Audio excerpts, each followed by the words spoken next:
Alright, this video is all about how to access Google Classroom. So if you go to google.com, you'll notice that there's a search bar down here that you probably have used before, but up in this right-hand corner, there's going to be a couple of different options that maybe you never noticed before. There's a sign-in button, and that's actually what you're going to be using to sign into Google. So go ahead and click that button. Alright, so what your screen might look like is that it's going to ask you for your email.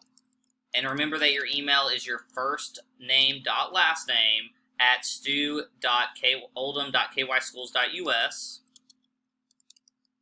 Spell this.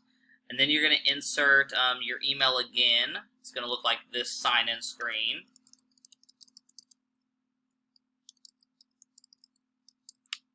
Then it's going to ask for your password.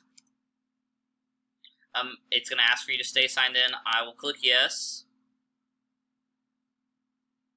Alright, now notice that your icon should be appearing up here in the right-hand corner. If you already had your icon there, that means you were already signed in. There is a little waffle, an icon that looks like a waffle here, and that's what you're going to be using to access Google Classroom. So if you notice this icon down here where there's like a little chalkboard and there's a classroom button, you go ahead and click that. It's going to load your classroom. So these are all classes that I've instructed in the past.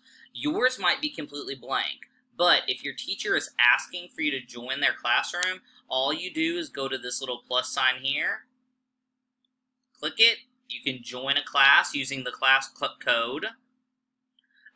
It says who you're currently signed in as, and then you will enter your teacher's class code here, and then you will click this join button up here at the top. Once you have joined a class, all of your classes will then begin to appear here, and all you do in order to access them is click on them, and it might share with you what the teacher has posted for your assignment that day.